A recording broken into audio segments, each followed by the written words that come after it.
Hi, hello, and welcome back to another episode of my podcast. Now, what was I talking about? I'm V Noir, and this week I'm only going to talk about one movie, and that's 2024 Cuckoo. I was going to say 2004. This movie did not come out in 2004, but it did come out last year. It is a horror movie. It is something I had meant to see last year. I remember it came out like right after Abigail did, which is another movie that Dan Stevens did.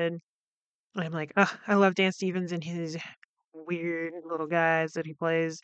Something about his face. I'm just like, I like you. You're an actor. I specifically like when he has facial hair of some kind though, because I didn't even recognize him as the human version of Beast from the live action Beauty and the Beast movie. But I also didn't watch that movie. And also spoiler for that, if you haven't seen it, I guess. I haven't seen that movie. I don't really honestly, I don't really mess with Disney in general.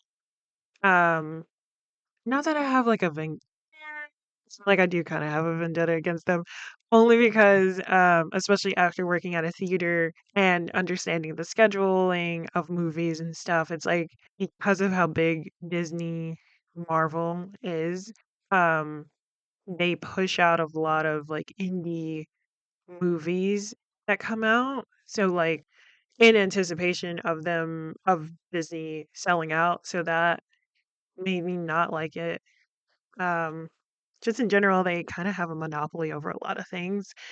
I'm like, I thought this country was against monopolies, but I digress. And also, I also have like a whole thing about how Disney sort of um has influenced a lot of people to sort of grow up with this idea of like not unconditional love, but like something like the Little Mermaid was something that I was a child and I never liked the story of. Never liked Grease growing up either.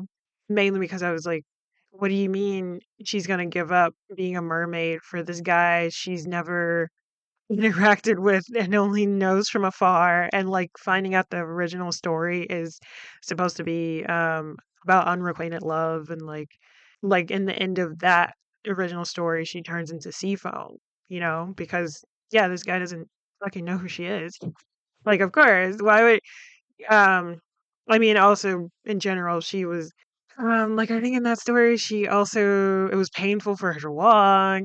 Like it felt like she was walking on glass and stuff, and she didn't have her voice and everything like that. I mean, Beauty and the Beast is kind of thought of like a tale of like a story you tell, like a story that was told to young girls um in anticipation of marrying much older women, and how you have to love the beast essentially, which is man. And like, yeah, I, I mean, I don't think I ever really watched the Beauty and the Beast um animated movie growing up either. I'm like, I really didn't watch Disney that much. Like, I remember watching The Little Mermaid. I remember watching Lion King. I had the Aristocats on VHS. Um, I mean, I watched Toy Story. I mean, I love the idea of like toys becoming alive. Like that was really interesting to me. But then I didn't really care after the first movie. uh, and then trying to think, what else is there? I mean, there's Tiny the Seventh Brother, but that's not a Disney movie. I remember being kind of spooked by it too, because there's like a scene where Tiny, I'm like, I think it's called Tiny. Yeah. Tiny the Seventh Brother. That was, oh, it's like a Hungarian, German, American animated fantasy comedy drama. Oh, that's a lot of different countries involved, but I guess it was probably like a German Hungarian thing that then got English dubbed over. Because when I just pulled it up, the thing, one of the first things, one of the first photos of it is in a completely different language. But I'm like, I remember there was this like kind of creepy scene where Well, actually, okay. To go into Tiny the Seventh Brother, it is about a puppy who gets lost and separated from his like human family, but he's taken in by these bunnies, and they consider him the seventh brother because there's like six siblings. And they're all really cute, and they have.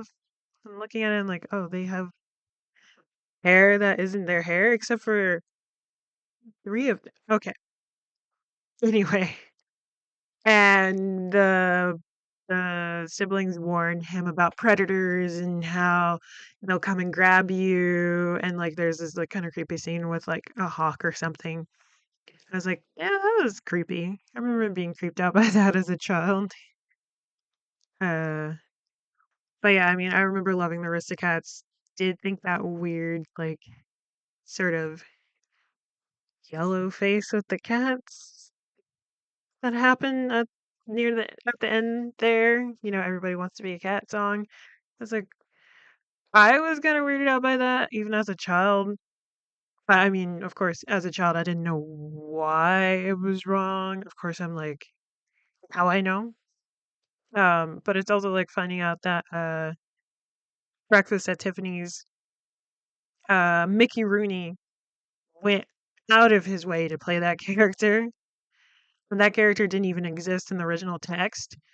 And that movie in general, like the book it was based off of, is actually a lot more queer. I don't remember what YouTube video essayist did a thing on this. Let me see. I got to talking and I'm like, oh yeah, it's time to yap for my mental health.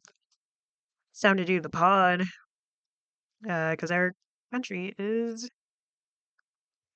fucking annoying. So I actually watched Breakfast at Tiffany's and finding out that it was a lot more queer in the original text kind of made me not want to watch it.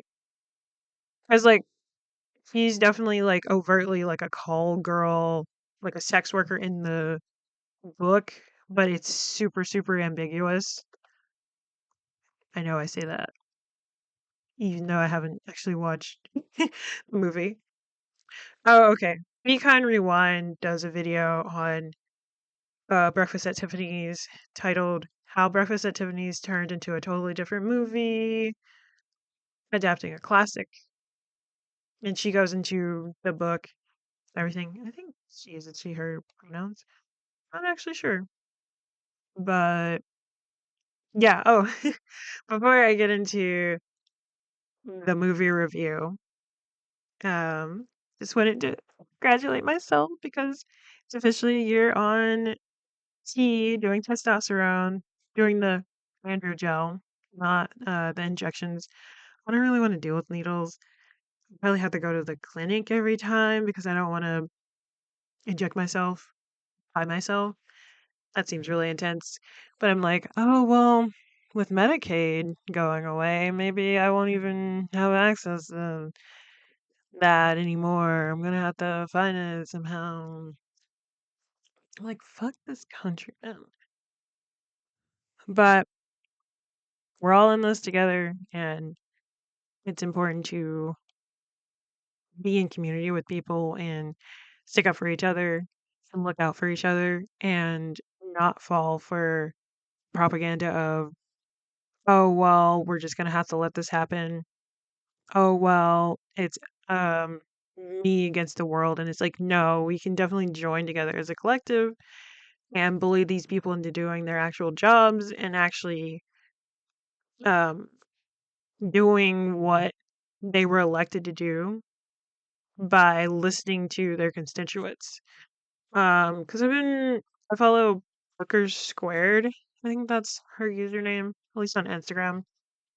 And yeah, it's like she keeps reiterating, like, yeah, no, they are public servants. We tell them what to do. That is what their job is. And we can, yeah, Booker Squared. She's been like, she was at Capitol Hill and talking to different senators and representatives and stuff.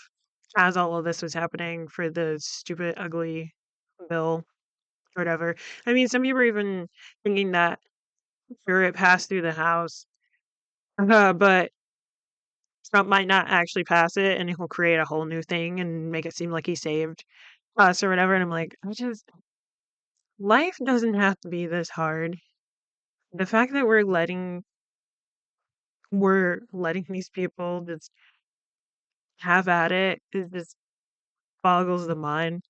I'm like, I think about how people push against like trans identity, gender nonconforming identity, and it's like we as a group of people are not saying that what we are doing is the only way to live.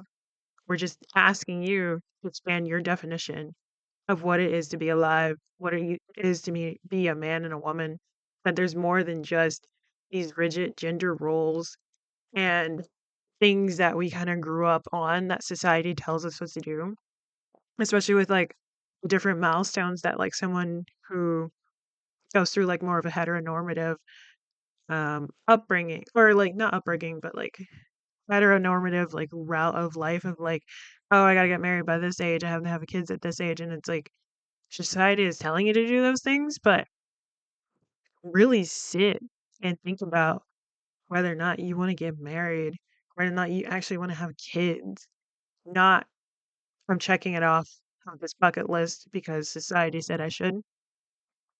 Because a lot of people probably shouldn't have kids, like it's a life altering decision.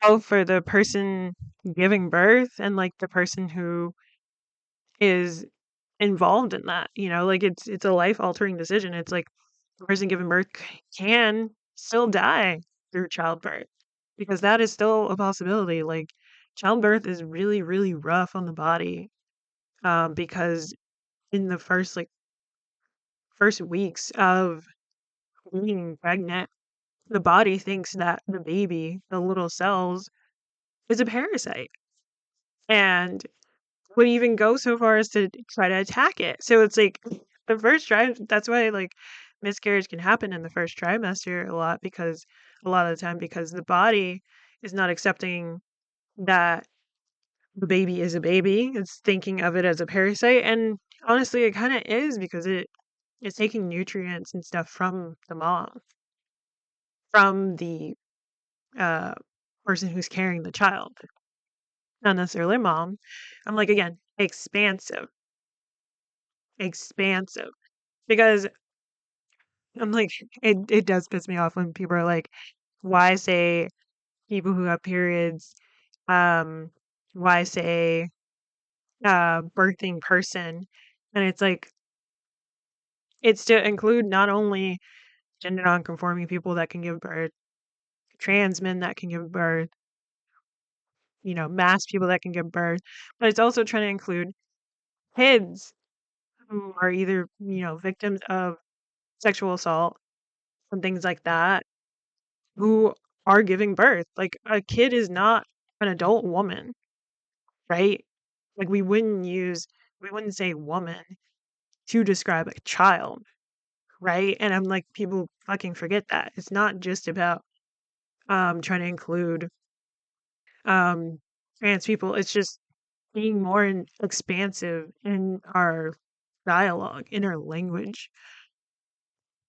But I'm also like, you can't really argue with some people because a lot of the time people have just made up their mind. And it's like you can say exactly what I just said to them, like on Twitter or something. And it's like they don't actually care. Like whenever you bring up what about trans men using the women's bathroom or being forced to use the women's bathroom because of their assigned gender at birth, they're like no, that doesn't matter. Everything like that. And it's like, no, like a trans man, especially who's like fully medically transitioned or done hormones or anything like that, they're gonna look like pretty cis.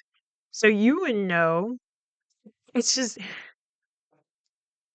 I hate it here. And I'm like, has it all literally been a smokescreen to distract people from what these Republicans have been working towards, which is like subjugating people and forcing them to either die because of sickness and not being able to get health care, or be forced to work in these camps or whatever. And I'm like, why the hell?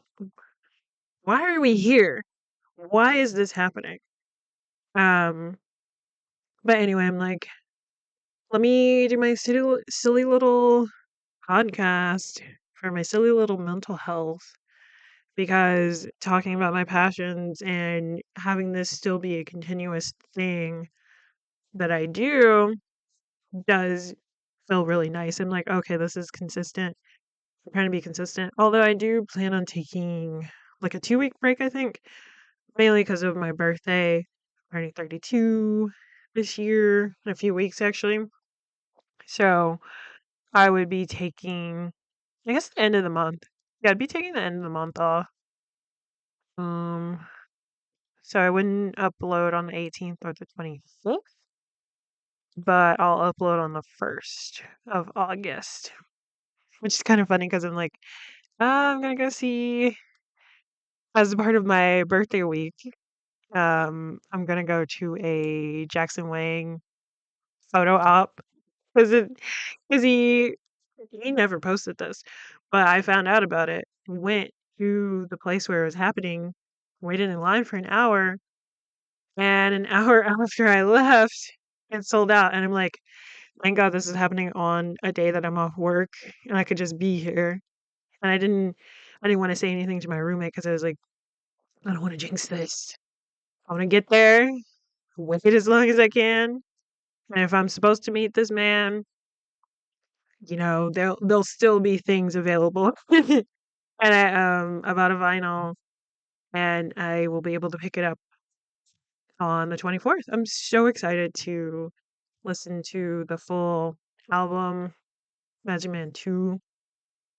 And it's just really, yeah, I'm definitely looking forward to it because I'm like, every time he talks about different things that sort of happened to him and that he kind of worked through creating these songs for it. And I think he said he made like 60 songs or something, and he um pared down to 11 to sort of capture the theme of the different phases, manic highs.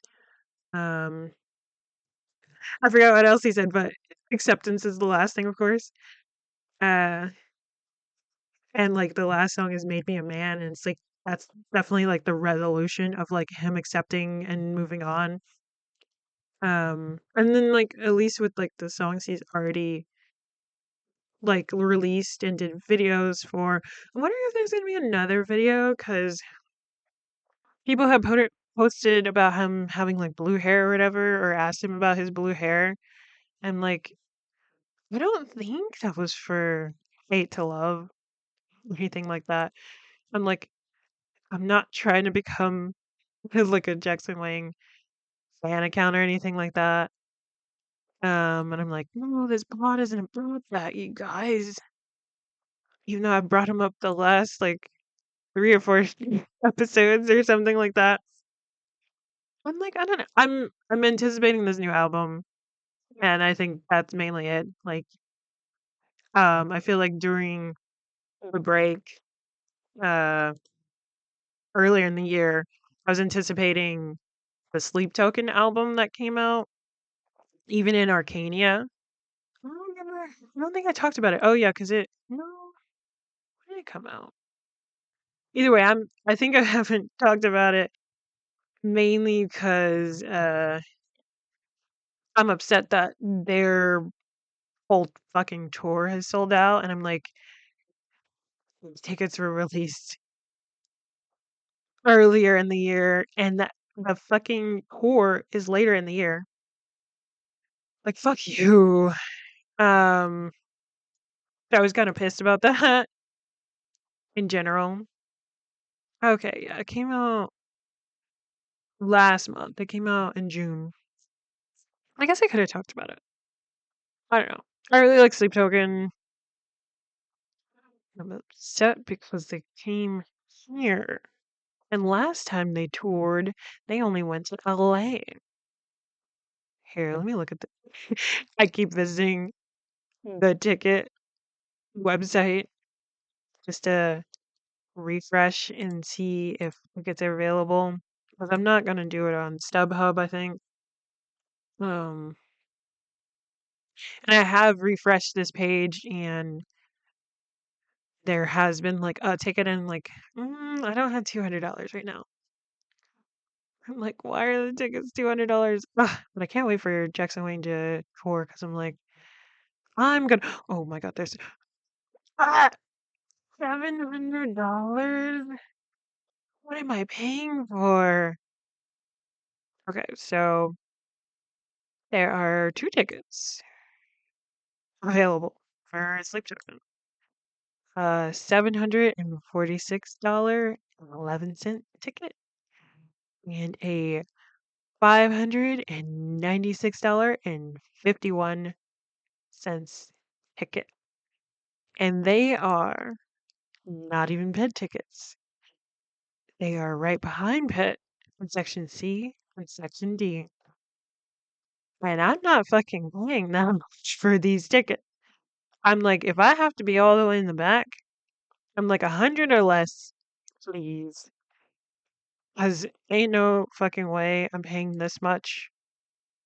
And again, like K-pop tickets have kind of like um changed my mind about like these high price tickets. Cause like if you pay this much for, I mean, this is still egregious, but if you pay this much for like a K-pop concert, it's usually including like a VIP package. So you could end up doing sound check, which is like the pre-show thing where they're not really doing sound check. They kind of are. They might like sing or but they're mainly going to interact with the crowd that's there. You get early access to the merch lines because, you're in there before it's actually open to the public. You might have like a meet and greet, which could be like the hi bye situation where as the group is leaving, you get to wave at them, and then during this, they might sign stuff, take photographs with you. I mean, a photo op could be included in this as well. And I don't know, it's like this price, especially for a group. If it's for a solo artist, I'm like, that's a launch for a solo artist. If it's for a group, that's kind of a steal because I've heard of like paying thousands of dollars for like a group thing. I'm like, that's a lot. I don't. I'm like, unless I can lick the sweat off their body, I don't want to pay that much for anything. Not that I would necessarily want to lick the sweat off. I was just saying that I was making a joke. I'm not that thirsty, I swear. But yeah, so I'm like, if I see that ticket price for a regular band and it's not coming with some sort of signed merch or anything, I'm like, I don't want this. Fuck this. I mean, I get it if like the stadium, but even so, I'm like, fuck this. I don't want this. Not even like early entry or something. Like, fuck you. But I also get it because it's like an arena and a stadium. But I'm also like, you can include something with that ticket price, like just anything. Anyway, I mean, honestly, I thought this was gonna be a shorter one, but I definitely yapped about whatever for a while because I'm a yapper when I get passionate about stuff. But yeah, let me talk about Cuckoo, which was kind of a weird movie. Um, okay. It brought up the bird cuckoo. And I'm like, no. But also, honestly, uh, knowing about the birds, the cuckoo bird can kind of give you an idea of where this movie is gonna go because, yeah, if you know what a cuckoo bird is, you'll have an inkling of what might happen in this movie, kind of. But I couldn't remember details about a cuckoo bird, and then when they kind of did the reveal about a cuckoo bird, um, I could I couldn't stop thinking about the national natural habitat. I think that's what they're called. Video where he they did stuff about cuckoo birds, and those videos are really funny. And then yeah, I couldn't think about that. But to get into the description of this movie, 17-year-old Gretchen reluctantly leaves America to live with her father at a resort in the German Alps. Plagued by strange noises and bloody visions, she soon discovers a shocking secret that concerns her own family. And Gretchen is played by Hunter Schafer. And like I said, Dan Stevens is in this. He is playing a German man by the name of Herg Konig. No, I don't think his name is Herg because he was saying Herg Henry. I'm like, I think Herg is like, oh, well, I guess his name is Herg because it's like Mr. Let me see if that's what that actually means. This movie, this movie, yes, yeah, I thought so. Yeah, I'm right. Her is Mr. Herg Konig. Konog? Konog. I don't really know. I don't understand how to pronounce German words. Maybe that's something I can look into. Either way, Dan Stevens plays someone who's German, and whenever I think of Dan Stevens doing speaking German, I think of the movie I Am Your Man, where he plays a robot. It's a German movie. I guess robot android. He's supposed to be like this perfect lover. Again, it is also German. So she basically it's supposed to be like a romantic science fiction, a romance science fiction film. Which of course whenever I think of like someone living with a humanoid robot, I think of the manga Absolute Boyfriend, which also kind of has the same premise of this girl living with and then maybe falling in love with the humanoid robot. And I'm like, huh, we we have a lot of media where people fall in love with robots. It's kind of wild. I haven't watched Her, but Her is basically reality right now with all these people uh trying to marry their chat GBT assistants or whatever. There's this like crazy clip of this man talking about how he loves this his whatever. And then all of a sudden it cuts to like him having a wife and children, and I'm like, you were just talking as if you were the loneliest person in the world and you have a family. I am shocked and appalled. I am shocked and appalled. But I did like I Am Your Man. Oh, okay. So Dan Stevens was specifically chosen for that because they felt like him not being a native German speaker, the way he would talk would feel a little bit more alien, a little bit more robotic because of like trying to sort of talk proper German, essentially, and that's why he was chosen for that. And I feel like kind of listening to how he talks in that movie, and that was from 2021. And then like 3 years later, he's doing this other movie where he is supposed to be someone who is a native German person. And I'm like, he sounds so different and way more confident and way more natural, even though I don't speak German. But I'm like, there's definitely a stark difference, and I'm like, I'm probably gonna do a comparison video of the two because I'm like, I do like I Am Your Man. I feel like I watched that on Canopy. I watched Cuckoo on Hulu, actually, if you want to check it out. Not Shutter this time. It's on Hulu. Mainly because Neon, which is the distribution company, I believe they have a contract with Hulu, so all of their movies go to Hulu, and then you can rent them through other ways. But anyway, to sort of get into the plot of this movie, because I'm like, we don't really start with Gretchen. We start with a family, and it's like parents arguing, and we're hearing this sound from the distance, and it's almost like a screeching, and it's like really weird. And we're seeing this girl. At first, I was like, she's kind of shifting, like weird. I almost thought she was like masturbating.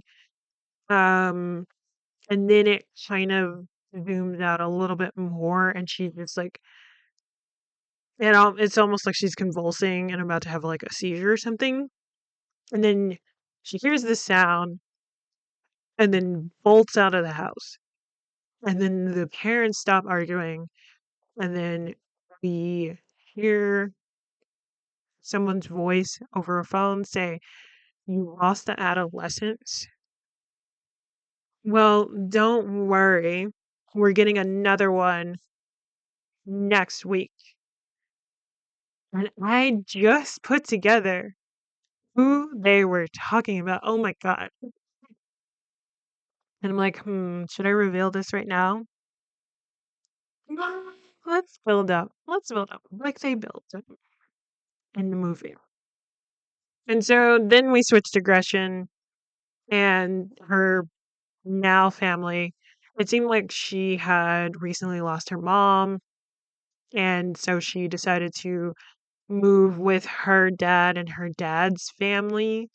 Essentially, and I'm saying her dad's family because it's very obvious that her dad and mom didn't necessarily work out, and he kind of moved on, but he did that thing where rather than keeping in contact with his first child, he just completely cut ties with her and moved on, married a new, had another child, and cares more about that new family than he does his original child.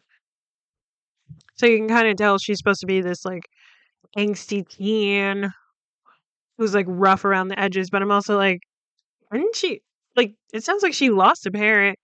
It also sounds like y'all are neglecting her.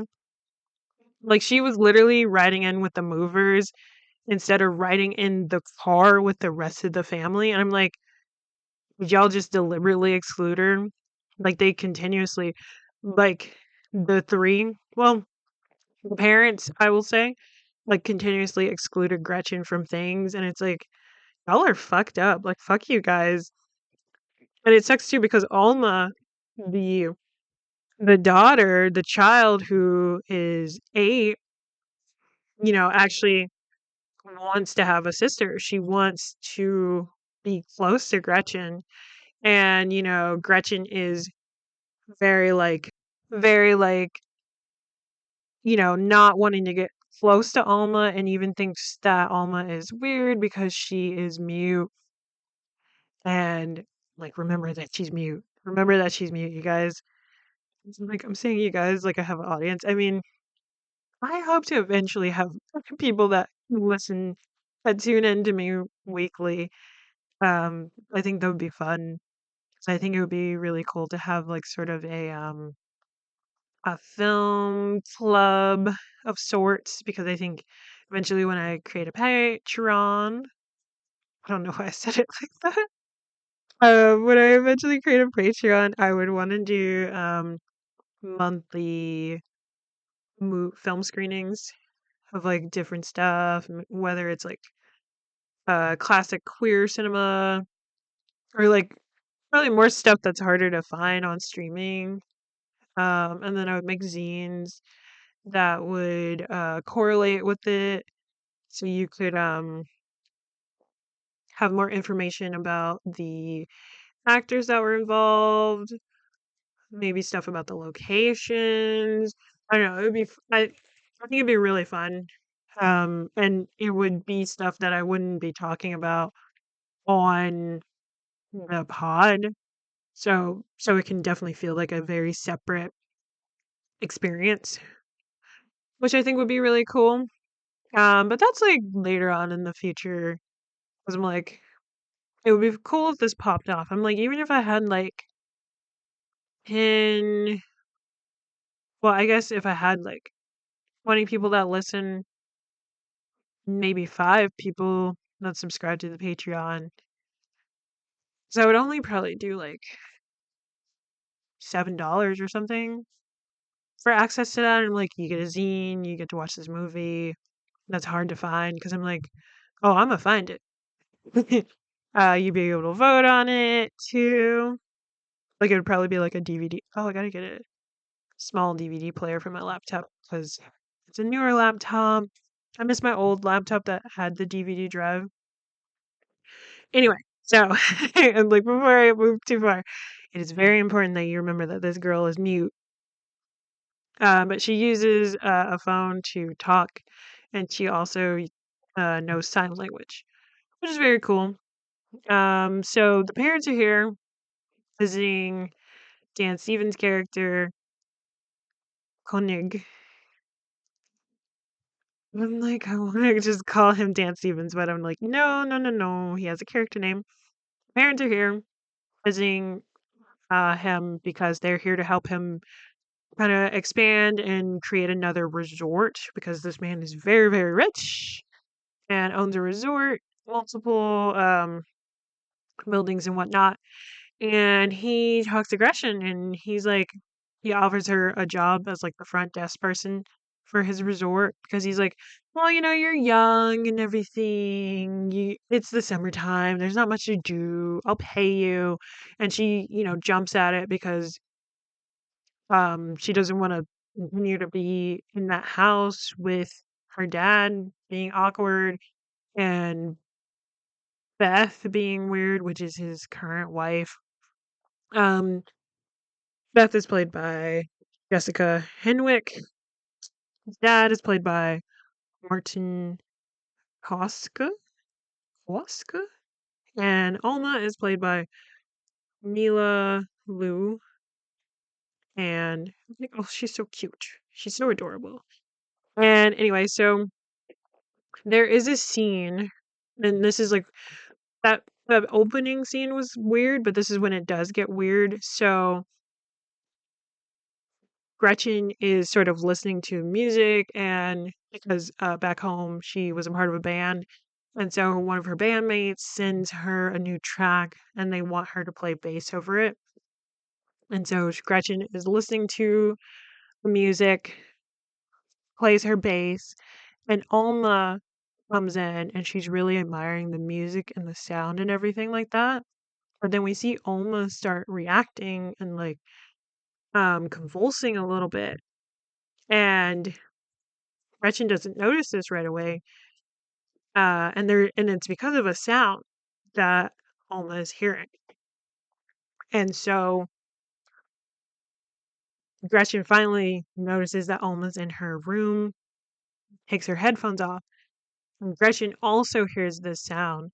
And Gretchen is starting to freak out, and she moves to go to Alma, and then all of a sudden it switches back to Gretchen first noticing Alma, and she's kind of in this loop, and it just continuously goes until Alma freaks out and scratches Gretchen on the face.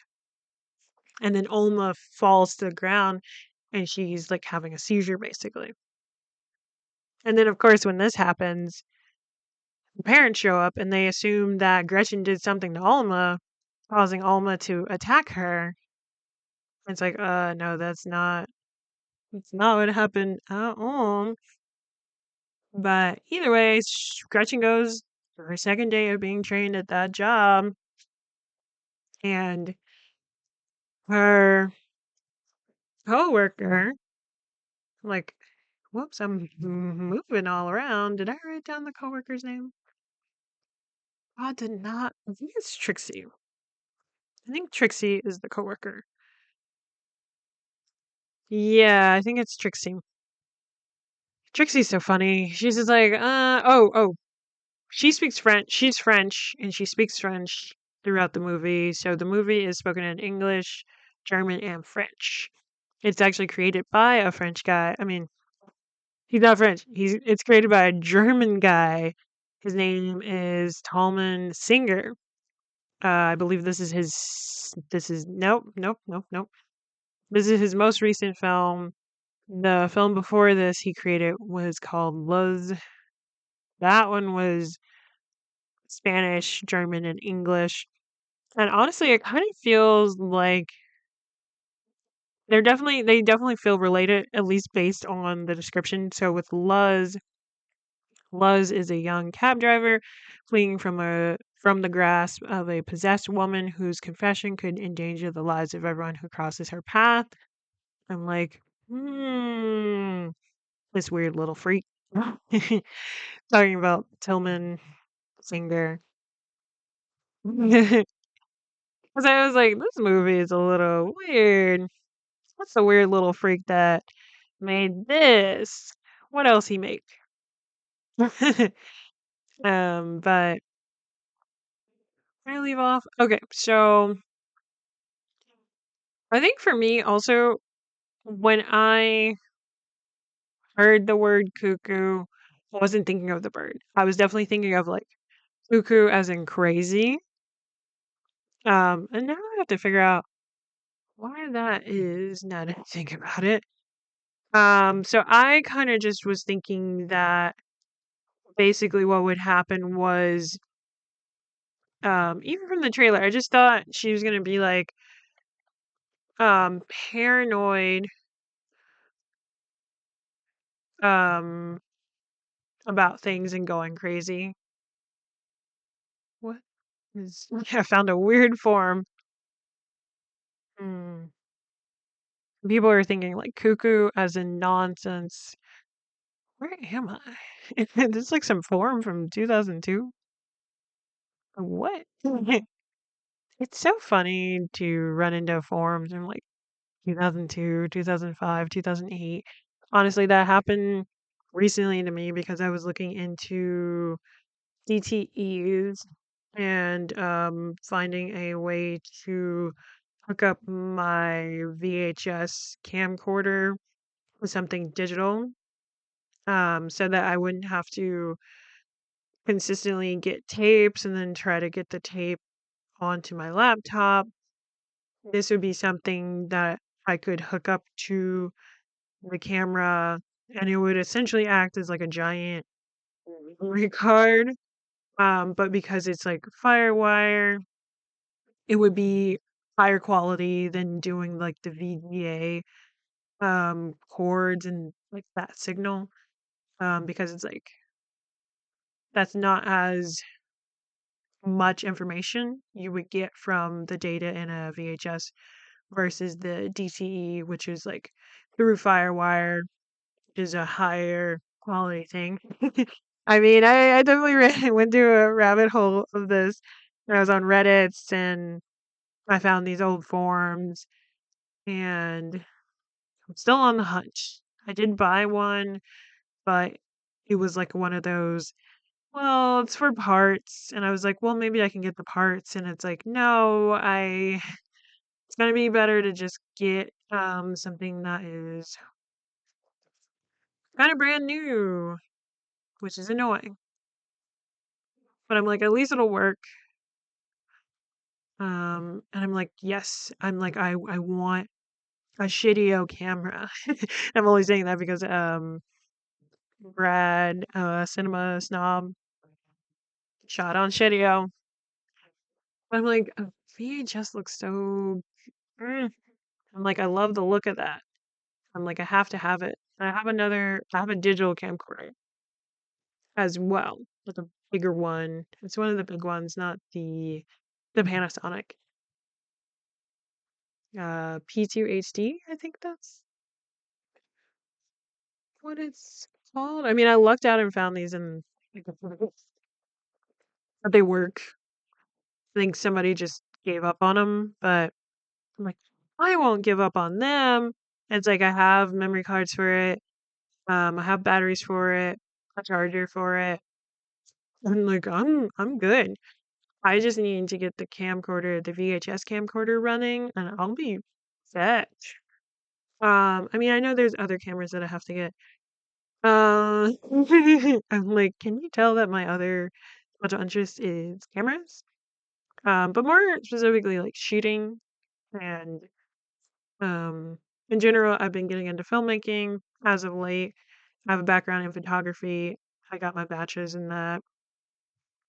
Um, and now I'm just sort of pivoting into moving photos, moving pictures. But I definitely feel like, I mean, I'll do some narrative stuff. I think doing something feature length will be a challenge for me only because I've been doing so many shorts as of late. And I'm like, and because shorts have such a much smaller time constraint, I've been cutting, cutting, cutting. So I can feel when like, oh, this feels like it's too long, this feels unnecessary, and I'm able to just like bring something down to like 4 to 6 minutes and still tell a cohesive story, right? And like shorts are really powerful. Like you can really do so much in so little time and go through a whole journey. Um, and that's why I like Jackson Wang to get back into him. And then like all of his stuff that he does, he's basically making short shorts. He's making films essentially because he's the art director. He does all the production. He works with different teams of people. He just released the back behind the scenes of like him working on Buck, both musically or all the choreography, and then the actual film production of the video.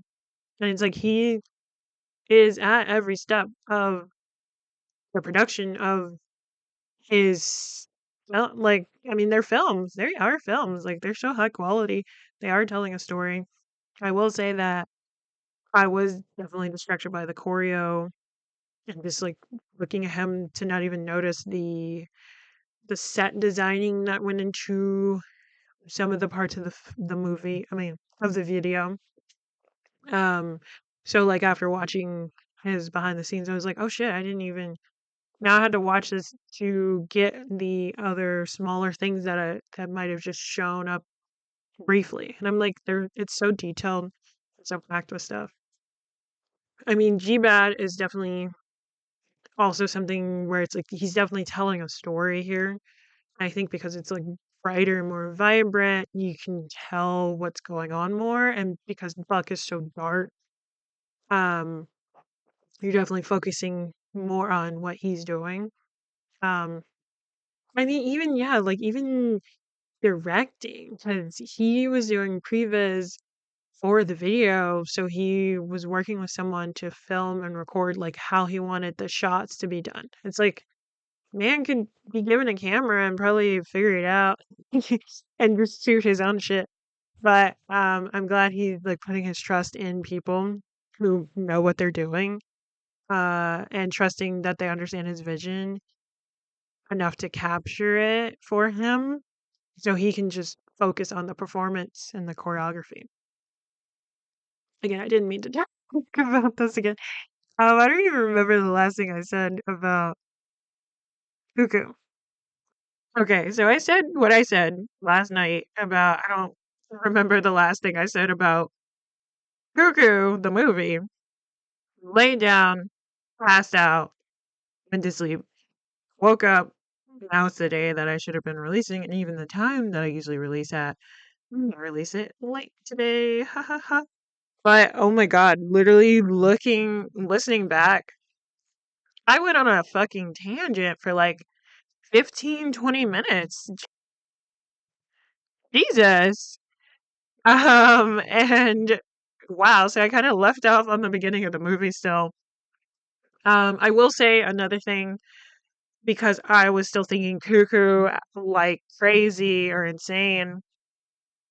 And because of that, I kind of had that idea in my head that she was going to get gaslit and all this stuff is like uh just weird things would be happening and everybody would be like, "What are you talking about? This is normal. This is regular." And then of course, this line from the book of One Flew Over the Cuckoo's Nest was in my head. Just one flew east, one flew west, one flew over the cuckoo's nest, which is like near the end of the book, I think. I still need to watch that actual movie, but the book is a really short read. Let me grab it. Actually, never mind. Let me stop going on a tangent. So yeah, I was kind of caught up in this like, oh, she's gonna be gaslit, and I'm like, people are also being like really rude. Like the adults in her life were treating her like shit, and I was being reminded of Bring Her Back and how that woman was treating one of the main characters because she obviously didn't want him in their life.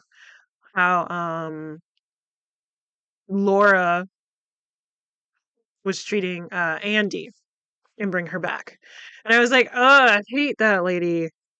I need to make so many shorts of me talking about how much I hate that lady, but I digress.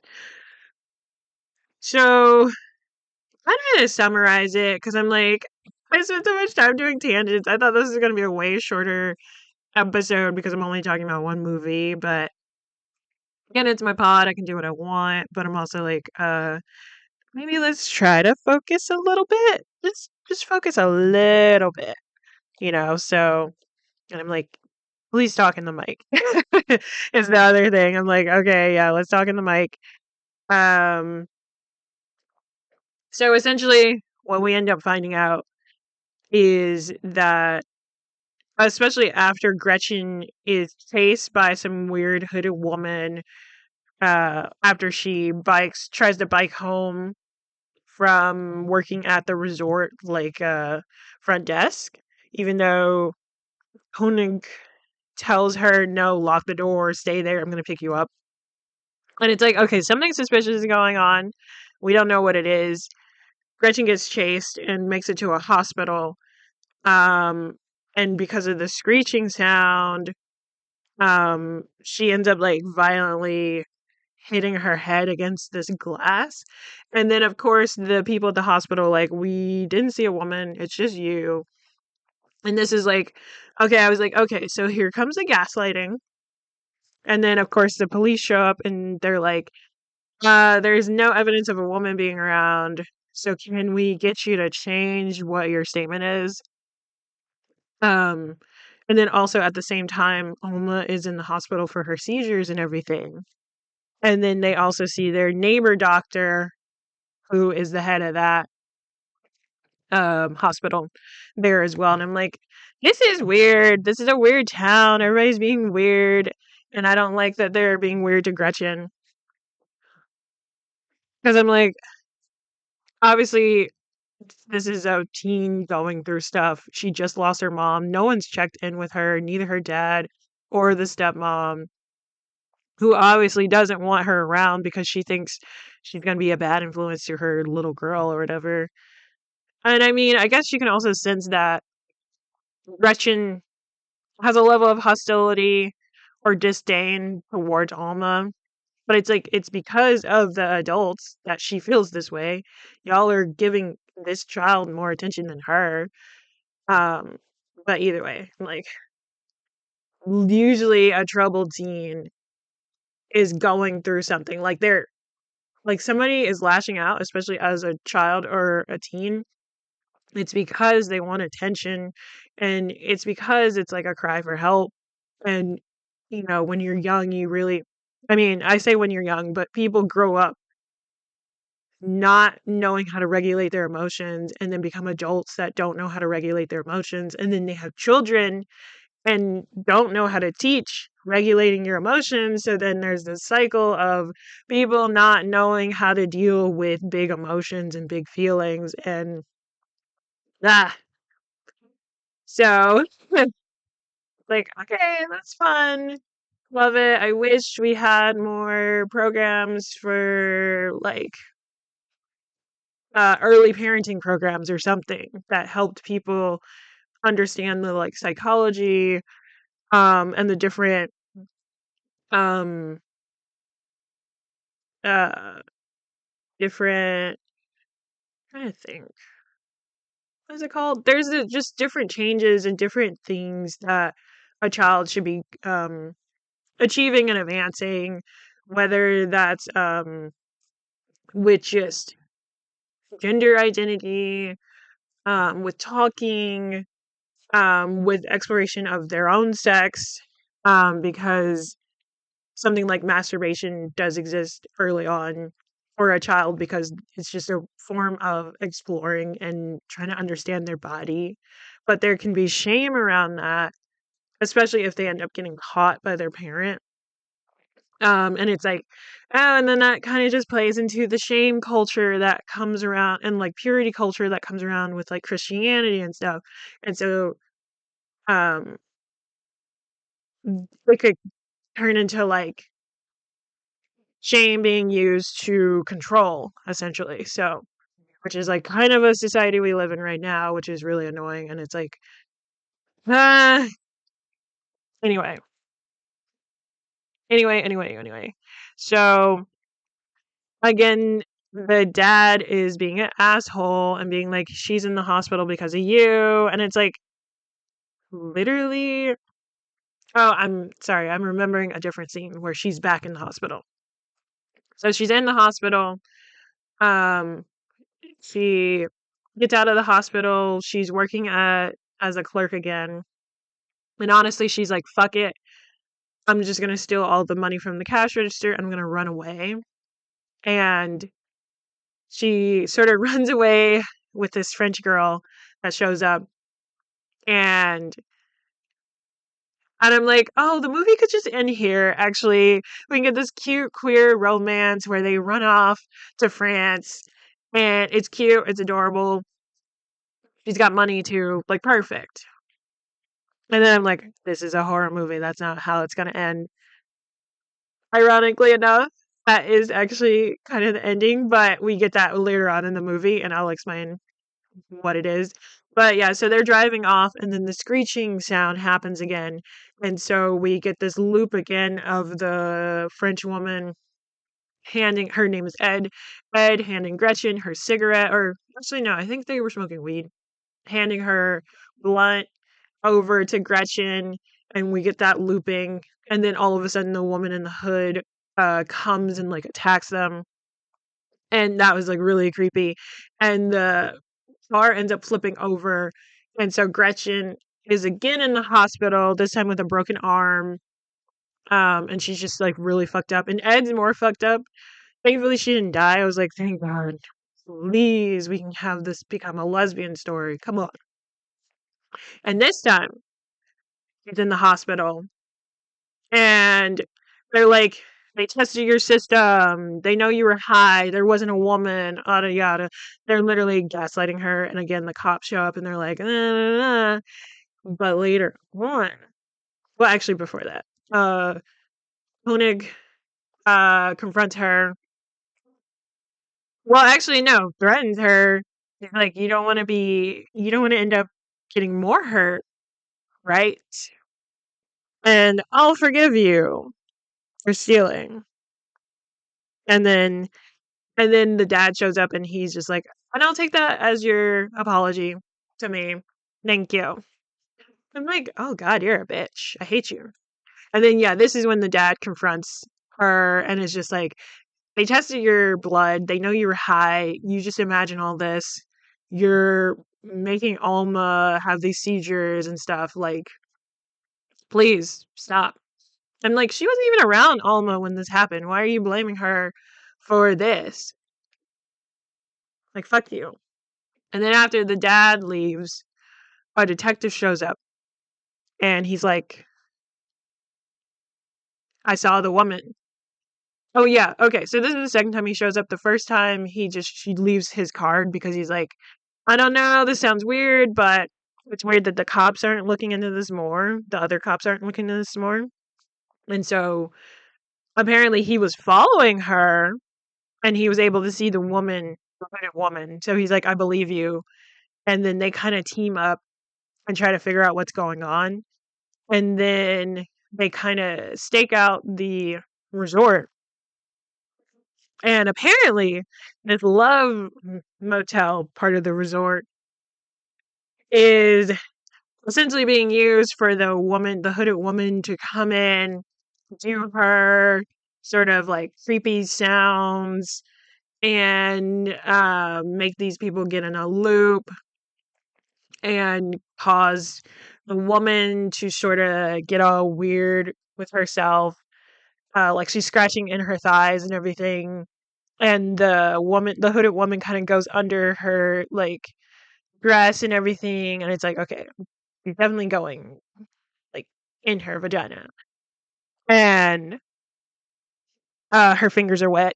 I'm like, this is how you know she literally was going in there. And he's like outreaching her fingers to the person who is in the bed, like scratching her own like inner thighs and stuff. And then this is when the detective like interrupts this shit. And he's like, what the fuck is going on, bro? And like tries to shoot at the woman. And then Gretchen wakes up because she was asleep and also comes over and she's trying to, because oh yeah, this is like Trixie and Eric. Eric's the cop and Trixie is the person that was training Gretchen at the resort. And yeah, so basically they get all of this to stop. The hooded woman runs away. The detective isn't able to catch her. Eric is passed out for whatever. Oh wait, no, he's passed out because of the sounds and stuff. Trixie is as well. And then the detective is just like, oh, we need to turn her over or else she's gonna choke and die on her own vomit, like his wife did, because something like this similar happened to him, which is why he's more interested in finding this hooded woman because he's like, I'm directly connected to this because there was some strange shit that happened and then he lost his wife. So yeah, that's why he's involved. And I'm trying to think. Basically, Gretchen ends up going back home. She's seeing how the family is basically behaving as if she's not there.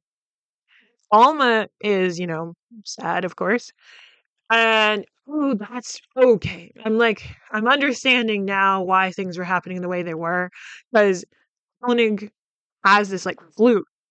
And he uses that. Okay. Honestly, okay. Let me reveal. Let me do the reveal. So basically, the hooded woman is essentially a humanoid cuckoo. Like she's a cuckoo bird, but a human form. So this is like she's a person who sort of behaves like a cuckoo bird. They called it Homo Cronus or something, but essentially um, they're just like this ancient race who only speak in these screeches and sounds, almost similar to bird calls. And just like the cuckoo bird, they impregnate, or rather than having their child, um, sort of giving these other birds their child, and having the child like grow up and like kill um, the other children and leave that child there, which is what the cuckoo bird does. They impregnate people, have that person raise their youth, and then they take their youth, their adolescence back from the host family and essentially help the adolescents mature, essentially. So that's why this movie is called Cuckoo. That's what all the screeching was about and all this weirdness going on. And so Koenig he calls himself um, like a someone who preserves stuff, a preservationist or something like that, or a conservationist. And he is trying to preserve this like race of uh, people, I guess. And he's just like, and he's confronting Henry at the time with Gretchen, or actually no, yeah, both. Um, he's confronting Henry about like, you were even like a part of 3 mating sessions, and people don't never see one in their lifetime. And it's like, oh, okay, so basically the one that happened in his wife, where his wife died, the one that he interrupted with Trixie, and then um I guess there was a third one. I mean, Gretchen. Uh, okay, so to kind of go back, we do see Koenig with this like flute, and I was realizing now that he was using that to call the cuckoo, the hooded woman, to him. It's similar to like if you do bird calls with like a whistle. I was like, oh, da da da da. But I was kind of thinking of this as like him sort of activating them, which I mean he was. And there are definitely these scenes where like when something was about to happen, we hear like a rapid heartbeat and like a close up. And I was confused about who that was happening to. But near the end, I was like, oh, this whole time it's been that woman in the hood, the cuckoo. And so Alma is also an adolescence of the cuckoo. And so she's not actually like Beth's child. She's the cuckoo's child. And Beth is actually just a surrogate mother. But Koenig was noting how similar to the surrogate mother this adolescence ended up looking like, because there is the initial adolescence that ran away in the very very beginning. That one looks similar to the cuckoo, the woman in the hood, and we see her again after Koenig had convinced Gretchen that like, you know what, I think you should leave. You keep disturbing Alma. I think it's fine. I'm going to give you some money. I'm going to help you get on the last plane and everything. Just leave a note that you're leaving. I'm like, why would you believe this man? But this is, of course, before the big reveal about what he's doing and all this shit. Um, and then, of course, he takes her over to his house. And then it actually, like, and then we see that he had captured the detective and all this stuff. And I'm like, please don't kill the detective. He's the only one that knows what the fuck's going on. The only one that can help. And I know I'm kind of jumping around with the plot, but like, I'm like, I'm connecting the dots. I'm like, it feels better just to explain the whole cuckoo concept with the creatures and stuff. I mean, they're very humanoid. There's only like creepy scenes when the hooded woman's like jaw unlatches and it like expands longer. Even, honestly, like with that woman, I was kind of reminded of a bit of David Lynch's like film, like Mulholland Drive, when that like kind of homeless person, I guess, shows up and is just being creepy, and then it's never explained. Like I feel like Cuckoo is if um he took that concept and expanded on it and focused on that. Because I feel like with David Lynch, he's all over the place, but he has a lot of different. His stuff is very conceptual. And he's telling multiple stories. It's very layered. Uh, and I'm like, and it's also just they're weird movies. You know, he's very eccentric. That's why people love him, because he's very committed to what he's doing, and he takes his stuff very seriously. And he knows he's doing weird stuff. It can be metaphysical, very spiritual, and just weird in general.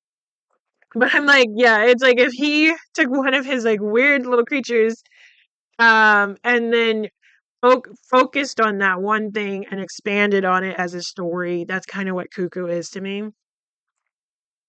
But I'm like, I feel like other people might not agree, but I'm like, I was definitely reminded of it, of like David Lynch in a way. I'm like, I haven't even fully like explored all of his filmology. I plan on it, of course. But yeah, so we get this scene where the adolescent from the very beginning comes in and tries to essentially mate with Gretchen. And I don't remember. Basically, the detective is able to get the gun out of the cop's hand, kills that guy, kills the other guy, and Koenig. Oh, because Koenig is observing everything. That's why he's there. I was like, what? Why is he there again? Koenig hears the shooting and he's like, I told that guy not in the house. And he's speaking in German, of course.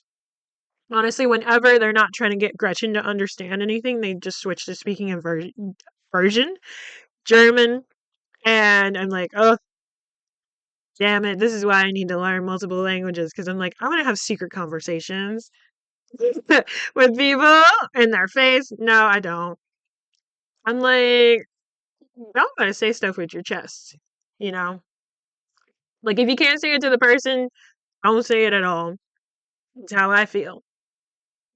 But yeah, so the detective's able to like escape and save Gretchen. He shoots Koenig, but later on he's like fucking alive, and I was like, the fuck? Are you something? And it's like, no, he's on adrenaline right now. I think he's gonna pass out later. He'll probably bleed out and die. But he the detective also shoots the adolescent that we saw in the very beginning, and Gretchen is like, we have to go. Actually, no. Before the rescue of Alma from the hospital, the detective has like kind of a eureka moment because of this like cuckoo clock. And at first I was like, is this some like weird hypnosis thing that Koenig did to Henry before anything happened? And it was like, no, the cuckoo just reminded him of like the bird, and like, and this is when we get the reveal finally of like, well, this is another explanation of like these things are basically like cuckoo birds in that they impregnate and all this stuff. And so Gretchen is like, we got to save Alma from the hospital. And Henry's like, when was your sister conceived and where was she conceived? And you know, he's putting together that like shit, Alma is also another one of these things. And he's like, we kind of have to kill her. But it's like he comes to this conclusion when they're at the hospital and they're looking at Alma, because at this point Alma's at the hospital left alone so that she can interact with her actual birth mother, because that's like the second part of like maturing for them, is like interacting, being reunited with their birth mom and whatnot. And then of course, yeah, the detective comes to the conclusion like, Alma's one of them. I'm going to kill her actually, because fuck these things, you know. And then he does kind of go on a rampage and kills. Actually, no. Koenig is the one that kills the doctors and destroys the evidence because he comes out of nowhere with a really big gun. And he's like, yeah, we gotta have to shut this shit down actually, because people know and I can't have any witnesses. And honestly, he was just trying to shut down the hospital. I think he was just gonna shut it down and redo it somewhere else. He doesn't realize that not Alma, Gretchen and Henry are also there. And then, of course, when he does, he's like, fuck, now I gotta kill them. And of course, Henry is focusing he is focused on killing the hooded woman. And the hooded woman ends up going after Gretchen. And at this point, Gretchen realizes that if she covers her ears, like they both realize this, her and Henry, realize that if they cover their ears, the screeching and the loops that happen, the screeching won't affect them, and then they won't get stuck in these loops that happen because of the screeching. So they really play around with like this idea of sound and trying to escape sound. And Henry ends up having these like really big headphones. Uh, and Gretchen finds like someone's. It looked like a cassette tape, and was listening to that. And yeah, there's this whole thing where the hooded woman is chasing after Gretchen, and then Henry is chasing after them. Oh, okay, I remember now. So when Henry says, basically implies that he has to kill Alma, Gretchen ends up stabbing him to, get away, to prevent him from trying to kill Alma, and also just to get a head start in like saving Alma. So that's why he's not with Gretchen for a bit. And Koenig is like, shit, I have to, you know, protect these creatures. So he's trying to go after Henry and also Gretchen, because he doesn't trust Gretchen in general. I mean, yeah. And so um there's this whole thing where Gretchen's getting chased by the hooded woman, and Henry ends up, they're like in this place with a bunch of bookshelves and stuff. Henry ends up pushing the shelving over, thinking it'll like probably crush the hooded woman. It doesn't. Gretchen is also there too. I mean, they don't get crushed. Either one of them don't get crushed. But Gretchen does lose sight of her knife, and has to take her casted arm out of her cast just to reach it. And she's screaming, which causes the hooded woman to know where she is, of course. And then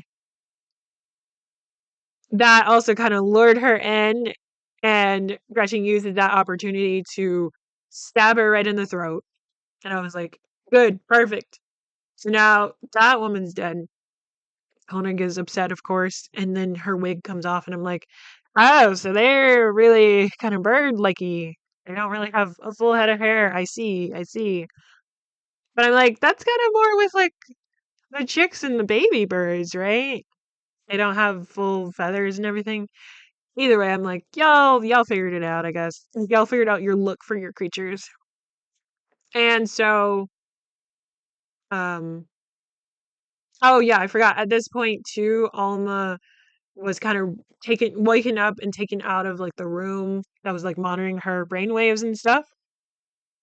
And um, oh yeah, so like right before Gretchen is being chased by the hooded woman, she rescues Alma, and she tells Alma to cover her ears because the hooded woman is trying to communicate to her with the screeching and stuff. And Alma's ears are like moving, very not like a person. And Gretchen tells her to cover her ears, and Gretchen basically use the knife that she has as a means to like sort of threaten the hooded woman into being like, I'm gonna hurt her, so don't come at us. But Alma doesn't know that there's someone chasing them. They're just backing away slowly, backwards. So Alma thinks that Gretchen is trying to hurt her. So Alma pushes Gretchen out of the way and runs off and hides in this like closet. And then that's when Gretchen gets chased by the hooded woman. I'm like misremembering. I should have wrote down different plot points, but I'm like misremembering the order of things. But either way, I already talked about how Gretchen kills the hooded woman. And now there's a standoff between Henry and Koenig. They're shooting at each other, and Alma is essentially past them. And Gretchen shows up and is like, I killed her. Like, I just want to get my sister. Koenig is like, I don't believe you. What, do you have a gun? And then she throws down the wig of the hooded woman.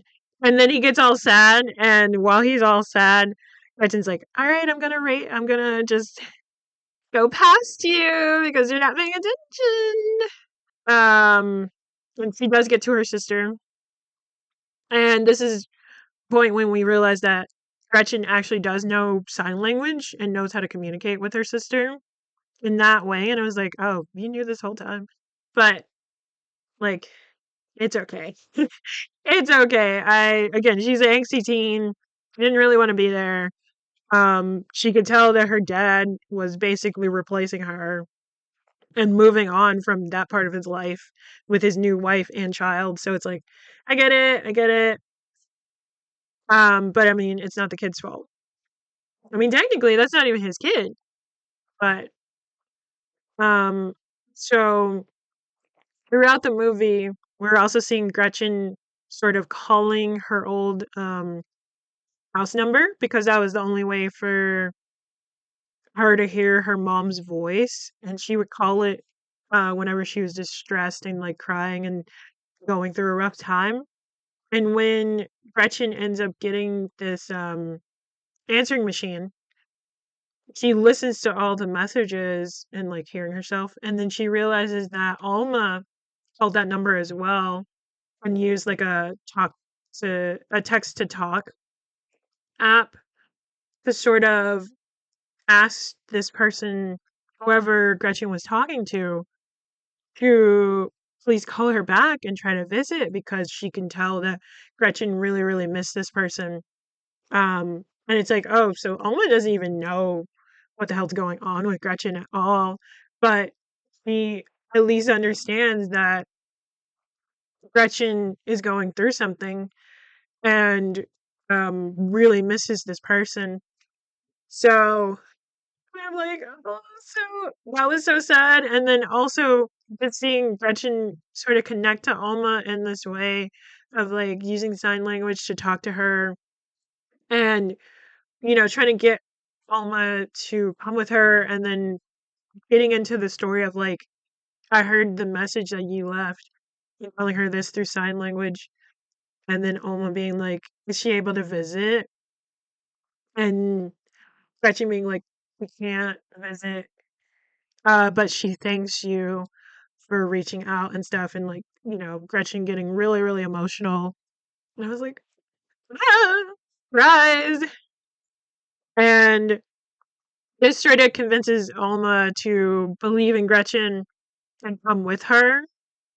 And so before she comes out with Alma, she asks Henry, like, are you going to protect me? Like you said you would. And he said, I will. And then of course she's like you protected your wife. And that kind of antagonizes him a little bit. And like, I don't know if he should have said that. But he is empowered to do this, but she's also like, don't kill Alma. This is my sister. I care about her. And he's like, but she's one of them. She's one of these creatures. And this is Alma hearing this and understanding, like, oh, I'm not, like a regular person. And then because she did hear the screeching from her technically mom earlier, he actually mimics that and uses that to help um both Gretchen and Alma escape. And she covers Gretchen's ears in order for it to not affect her. And they're able to escape. And then we hear two gunshots go off and can only assume that Henry and Honig end up killing each other. And then when Gretchen and Alma get to the parking lot of the hospital, they see Ed in the parking lot and they end up driving off with Ed in her car going to France. And just like I said, we get the ending that I thought this movie deserved, which is them running off and it being graphic and, gay. And I'm like, good. I'm like, don't kill children. I'm like, I don't want to see a child die, especially um this like little Asian girl, because her surrogate mother technically was an Asian woman. Um, I'm like, and she was so cute and precious. But yeah, that's kind of the end of the movie. Um, Honestly, don't know what happened to her dad. But we do know that the dad is involved in like the whole mating ritual. They drugged up Beth essentially. Don't know what's going on there. And yeah, that's the end of the movie. We get our cute little sapphic ending. She saves her sister. Um, don't know where it's gonna go from there, but oh buddy. Oh buddy. And yeah, I'm like, I definitely went on a lot of tangents about Jackson Wang. Oh my god. I'm just so excited to see him, I think. And I do hope to go to one of his concerts as well because I think that'd be a lot of fun. And yeah, next episode it's gonna be really special, and then I'm gonna have a break after that, which I will definitely remind folks and probably post about it as well. I'll have a break with the pod, but I'm gonna be posting like reels and stories and shit. So I'm not really technically having a break. I'm just having a break from posting the pod. I'm probably also still gonna do a Twitch stream, which I do plan on doing tonight, because it's coming out July 4th, 4th of July. Fuck this country. Doesn't deserve to be celebrated, but whatever. And yeah, so you can find the archive for this pod at www.nwwitapod.com. You can find me on socials at v_noir, and that's NOIRE, and then another underscore for Instagram. And yeah, I'll see y'all next week. Bye.